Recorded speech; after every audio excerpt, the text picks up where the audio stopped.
좋네요. 자, 창직 TV에서 하고 있는 조금은 평범한 인터뷰 조평인 시리즈 오늘 5번째로 여러분들 너무나 잘 아시는 우리 안계환 문명연구소 안계환 대표님을 모시고 책이라든지 강의라든지 몇 가지 좀 이렇게 재밌는 얘기를 좀 나눠보겠습니다. 반갑습니다. 반갑습니다. 최근에 많이 바쁘셨죠? 예, 최근에 아주 예. 일이 많았어요. 예. 지난 한 달 정도 굉장히 많이 바쁘신 거예요. 뭐 때문에 바쁘셨어요? 1년간 좀 추진하던 일이었는데요. 아. 독서 경영 예. 사업을 아. 제가 이제 컨설팅하는 걸 아. 수주해가지고 아. 그래서 봄부터 하던 거였는데 예. 가을에 그 결실이 맺는 아. 그런 시간이 와서 아. 한 달 동안 전국의 사업장을 예. 추수하느라고. 네, 다니느라고. 예, 추수하느라고. 좋은 거죠, 뭐. 예. 많은 분들 뵙고 예. 또 강의도 몇 번 하고 예. 힘들었지만 또 재밌고 예. 보람이 있었습니다. 예. 안계환 그 대표님은 우리 저 독서 경영 포럼 제가 멤버로 있는 포럼을 만드시고 지금 한 7, 8년 되셨죠? 8년째죠. 예. 거기 곧 만 8년. 예, 저의 그 개인적으로는 이제 독서 멘토시기도 하고 아주 제가 독서에 관한 한 도움을 많이 받는 분입니다. 지난번에 그 이게 책 제목이 삼국지 생존법인데 이게 언제 나왔죠? 예, 9월 추석 직전에 추석 직전에 출간됐고요. 예.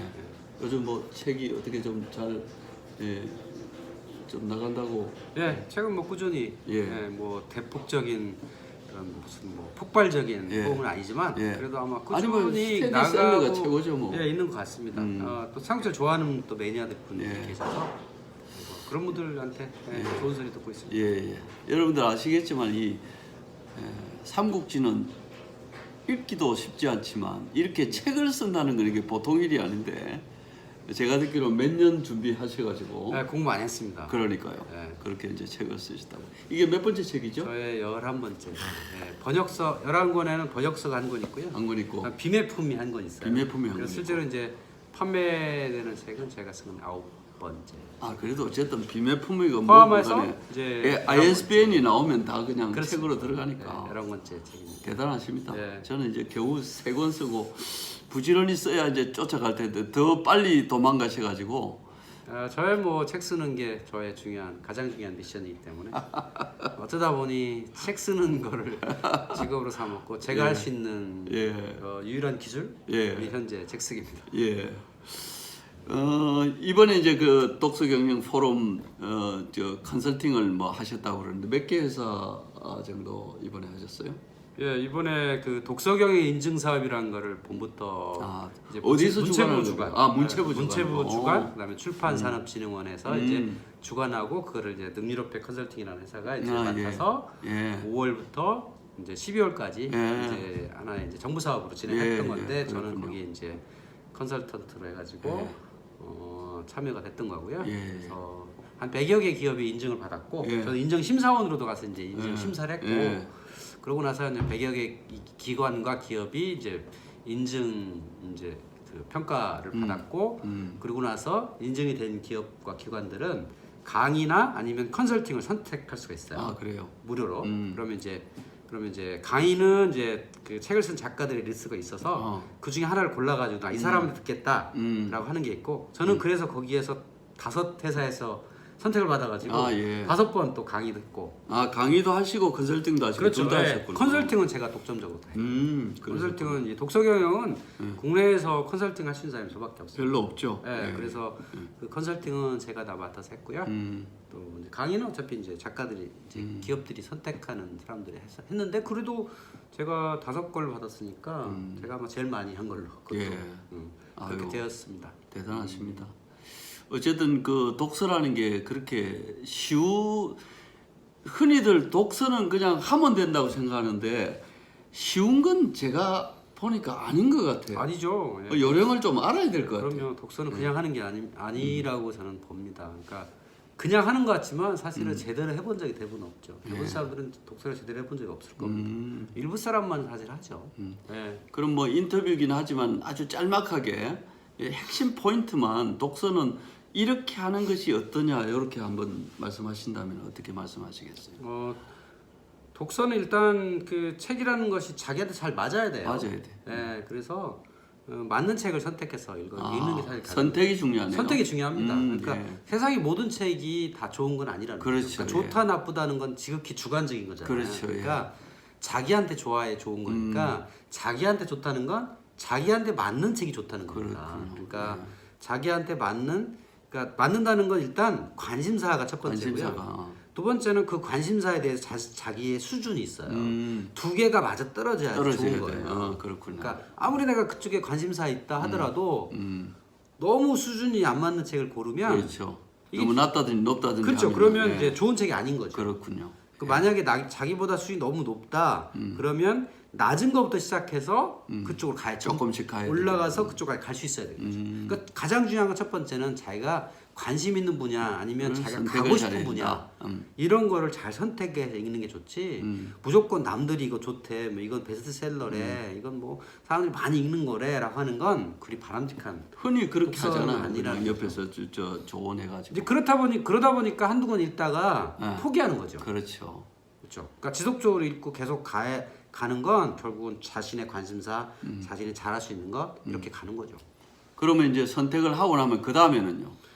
그 다음에는 그거에 대해서 이제 좀 일단은 그렇게 선택이 되면 관심사와 수준이 딱 맞아 떨어지면 이거는 좀 재미가 있을 수가 있어요. 그 읽는 재미가 있거든요. 수준 관심 딱 맞아 떨어지니까 그렇죠. 그래서 이제 읽고 그러면 뭔가 이제 결과물을 남기고 싶게 되고 그래서 조금씩 뭐 한 줄이라도 뭐 몇 줄이라도 결과물 남기면 또 그런 보람이 생기죠. 그러니까 점차적으로 이제 그런 결과물이 쌓이고 하면 이제 독서의 맛이 이제 느껴지죠. 또 그런 책이 잘 선택이 되면 또 독서량도 또 많이 늘게 되고 또 열심히 읽다 보면 좀 그 분야에 대해서는 좀 많이 알게 되고 또 아는 재미가 또 많이 생기고 그렇게 됩니다. 강연 듣는 것보다는 그 컨설팅을 받는 게 그 받는 사람 입장에서 오히려 더 나을 것 같아요. 맞죠. 저는 이제 그 회사들한테 컨설팅을 하시라고 많이 권했죠. 강연은 뭐 일방적으로 뜨는 그렇죠. 강연은 직원들 모아놓고 이렇게 하는 거니까 오히려 그냥 일회성인데 그렇죠. 저한테 이제 컨설팅을 받는 건 그 회사가 어떻게 하면 독서 경영을 잘 잡아서 그렇죠. 꾸준히 할 수 있을 것인가 그런 제가 방법론들을 좀 알려드리기 때문에 저한테 컨설팅 받는 게 훨씬 더 좋았을 거예요. 그렇죠. 그러니까 사실 강연은 그냥 한 번 하고 마는 건 그런 거기 때문에 전 직원 모아놓고 뭐 이렇게 어떤 강사가 와서 떠들고 갔다 그 정도 사실 그렇죠. 그렇거든요. 저도 물론 강연하는 입장이긴 하지만 그런 효과가 높지 않습니다. 그래서 사실은 독서든 강연이든 그냥 읽기만 하고 그냥 듣기만 하는 건 효과가 별로 없고 그렇군요. 맞습니다. 우리가 흔히 책을 읽으면 나 기억나는 게 없어 이렇게 하잖아요. 그렇죠. 사실 지극히 당연한 거예요. 머리에 남는다는 건 참 어려운 일입니다. 그 맞습니다. 저도 이제 최근에 어떤 분 만났더니 굉장히 많은 책을 읽는데요. 그런데 이제 쓰지를 않으니까 자기가 성과를 이제 남겨놓지를 않으니까 읽기는 많이 읽는데 결과물이 없으니까 나는 그냥 많이 읽는다 정도밖에는 설명을 못 하는 거예요. 그렇죠. 그러니까 또 많이 읽는데 그 사람이 과연 뭘 읽는지 봐야 되고요. 과연 많이 읽는다는 게 어느 수준인지 사람마다 또 생각하기 다르니까. 그렇죠. 자기 많이 읽는 생각하지만 난 한 달에 한두 권 읽는 걸 많이 읽는다고 생각할 수도 있고요. 그럴 수도 있지. 그럴 수도 있거든요. 그래서 그거는 이제 많다 적다는 판단 기준에 따라 다릅니다. 자 이제 책 얘기로 다시 돌아가서 그래서 이 책은 이제 부지런히 조금 많이 이제 이렇게 팔리고도 있고 여기저기 또 강연도 많이 하시고 그러는데 또 이제 작가시니까 또 다음 책 준비하실 거 아닙니까? 제가 책을 쓰는 방향은요. 저는 주로 역사라고 하면 이제 세계사를 이해하죠. 중국사와 동양 문명사와 서양 문명사를 같이 사실은 보는데. 저는 뭐 어쨌든 특정 시대나 뭐 나라를 깊이 가는 게 아니라 우리가 소비자로서 이제 가볍고 넓게 이렇게 좀 제가 공부하고 그런 것들을 책을 쓰는 게 저의 하나의 방향이기도 하고요. 거기다가 저 나름대로의 어떤 그 좀 개똥 철학을 좀 넣어야 되겠죠. 작가가 말이야. 그냥 철학 없으면 그쵸, 재미가 없죠. 그냥 지식만 정리해가 남의 책에 있는 걸 다 여기 정리해가지고 그냥 그럼요. 하나의 뭔가를 만들어내는 건 그렇게 바람직한 건 아닌 것 같고요. 그래서 예. 제 나름대로의 철학적 사고에 기반한 어떤 그런 역사적 사실들을 모아서 이제 하죠. 근데 저의 사고 방식이 제일 큰 건 경영이에요. 경영. 예, 제 사고 방식은 사업적 어떤 관심사 이런 쪽으로 많이 성과를 중심으로 그런 거 많이 봅니다. 그래서 어디 현장에 가더라도 그런 그 책에서 본 그 어떤 누군가가 쓴 어떤 기록보다는 그 사람이 쓰지 못한 저만의 관점을 좀 발견하려고 많이 노력을 하죠. 그래서 그 발견을 하면 그런 것들이 좀 뭐 작든 크든 책에 자꾸 넣으려고 노력을 하죠. 그래서 그 다음 책은 뭐 언제쯤 어떤 책을 지금 준비하고 계십니까? 저는 이제 동서양을 다 역사를 이제 공부하는 이제 작가니까 이제 최근에 이런 삼국지를 공부하고 강의를 많이 했고요. 요즘에 좀 중국 역사에 대해 관심이 좀 떨어지는 것 같아요. 아, 그래요? 그런 면이 좀 없잖아 있어요. 예. 뭐 그거에 상관없이 한동안 좀 붐이 있었죠. 예. 저 중국 역사 책 많이 봤죠. 그런 면도 있고 또 저의 관심은 또 유럽 역사에 있어요. 역사. 왜 그러냐면 유럽이 최근 200년간 세계를 지배했잖아요. 예. 그 지배한 역사가 지배한 역사 때문에 우리가 교과서에서 열심히 이제 배우고 그렇죠. 익혔죠. 예. 근데 이제 그러면 과연 그게 그 속에 담긴 진실이 무엇이냐? 저는 그런 걸 좀 많이 궁금했어요. 그래서 유럽 역사를 이제 공부하다 보니까 결국 어디로 가냐면 자꾸 유럽에 이제 근본으로 자꾸 가는 것이고, 자꾸 옛날로 근대 유럽이 아닌 르네상스 아니면 그 이전에 로마 시대 아니면 그리스 시대까지 이렇게 이제 근본을 자꾸 찾아가게 되더라고요. 유럽 역사가 또 기록이 많이 남아 있잖아요. 그렇죠. 기록이 많이 있으니까 이제 근본을 자꾸 찾아가다 보니 제가 가장 그 어떤 재밌게 읽었던 저의 인생의 책 중에 한 권이 헤로도트스의 역사거든요. 그래서 그 책에 이제 그 책을 다시 읽어보고 그 책의 또 현장을 6년 전에 저도 또 찾아가 보게 되고 그러면서 이제 또 그리스 신화도 공부하게 되고 또 그 신화를 다뤘던 그리스 고전기의 사람들, 뭐 예를 들어서 소크라테스, 플라톤 뭐 이런 사람들 시대의 또 이야기도 좀 공부하게 되고 또 당연히 그 사람들의 이야기를 공부하다 보면 또 서양 유럽은 기독교에서 벗어날 수가 없어요. 그렇죠. 그래서 이제 기독교 이야기를 또 보다 보니 기독교 미술 뭐 이런 거 빼놓고 그렇죠. 건축 이런 거 빼놓으면 얘기할 얘기가 수가 안 되죠. 없어요. 그래서 이제 뭐 그 기독교도 공부하게 되고 그다음에 기독교가 어디서 탄생했냐 로마 시대도 공부하게 되고 그러니까 또 당연히 또 미술 얘기하게 되고 최근에 또 건축에 대해 또 이렇게 공부하게 돼서 뭐 그런 것들 다 이렇게 이제 아우러 가지고 다음 책은 그 유럽을 여는 세 가지의 열쇠라는 제목으로 가제목이지만 그 열쇠를 가지면 유럽을 좀 이렇게 열어볼 수 있다. 그런 거를 가제로 책 제목이 확 와닿는데. 네, 그래서 이제 그렇게 짓게 됐는데 그 짓게 된 이유가 있어요. 처음에는 무슨 뭐 세계 기둥이다 뭐 이렇게 했었는데 갑자기 열쇠라는 게 떠올랐어요. 혹시 열쇠하면 떠오르는 게 있어요? 열쇠 뭐 옛날에 그 시골에서 이거 뭐 따면은 뭐 곡간도 있고 뭐 다 있잖아요. 있죠. 근데 왜 유독 열쇠일까? 딱 이게 열쇠란 걸 찾아낸 이유가 있어요. 유럽에는요 제일 큰 열쇠를 가진 남자가 한 명 있어요. 누구예요? 결혼 안 한 남자 하나 있어요. 결혼 안 한 남자? 네. 결혼 안 한 남자 중에 제일 유명한 사람이 있습니다. 누구예요? 유럽에 로마에 사는 사람. 로마에 사는 사람? 응. 로마에 사는데 결혼 안 한 남자 중에 제일 유명한 사람. 누구예요? 로마에 사는 그 교회 대빵. 응. 교황 있잖아요. 교황.